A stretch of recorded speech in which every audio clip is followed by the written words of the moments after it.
মহিলারা তার পিতার কবর কি জিয়ারত করতে পারবে কিনা? প্রিয় ভাইয়েরা, এটা একটা অত্যন্ত আবেগঘন এবং গুরুত্বপূর্ণ একটি জিজ্ঞাসা যে মেয়ে তিনজন আছে, ছেলে তিনজন আছে, এখন বাপ মারা গেছে, আপনি ওইটার জন্য বাপের কবর ছেলেরা জিয়ারত করতে পারে, কিন্তু মেয়েরা অ্যাডাল্ট, মেয়েরা বুঝবান, তারা তার বাপের কবর জিয়ারত করতে পারবে কিনা? বেসিক ইসলাম হচ্ছে মেয়েদেরকে কবরস্থানে র্যান্ডম জিয়ারতের ক্ষেত্রে ইসলাম নিষেধ করে, তবে মেয়েদের কবর জিয়ারত করা হারাম, নাজায়েজ, নিষিদ্ধ, বিদআত নয়। কোন মেয়ে যদি কবরস্থানে যেতে চায় তাহলে শরীয়ত বলছে তিনটা দিকে তাকে খেয়াল করতে হবে, পূর্ণ পর্দার সাথে তাকে যেতে হবে।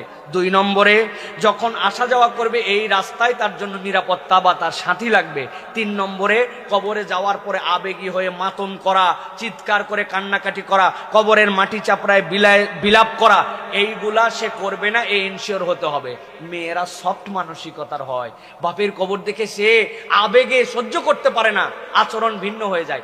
এগুলা যদি নিয়ন্ত্রণ করতে পারে তাহলে যে কোনো মেয়েও কবর জিয়ারত করতে পারবে, আর বাপেরটা তো অবশ্যই পারবে। সুতরাং আপনি ডাইরেক্ট বলে দিবেন মেয়েদের কবর জিয়ারত করা নাজায়েজ, মেয়েদের কবর জিয়ারত করা বেদাত, মেয়েরা গোরস্থানেই যেতে পারবে না। ইসলামী শরীয়ত আপনাকে এই স্পর্ধা দেয় নাই। তবে মনে রাখতে হবে র্যান্ডম প্রায় রেগুলার জিয়ারত করা এইটা মাসনুন নয়। তার বাপ মারা গেছেন, তার আবেগ নিয়ন্ত্রণ করে সেখানে যদি যায়, মাঝে মাঝে যায়, সে যেতে পারবে এবং মাসনুন তরিকায় সেখানে আসসালামু আলাইকুম ইয়া আহলাল কুবুর, আসসালামু আলাইকুম ইয়া দিয়ারা কুবুরিল মুমিনিন ওয়াল মুসলিমিন, আনতুম লানা সাবিকুন ওয়া ইন্না ইনশাআল্লাহ লালাহিকুন, এই দোয়াগুলি পড়ে জিয়ারত করবে, এতে তার কোনো আপত্তি নাই।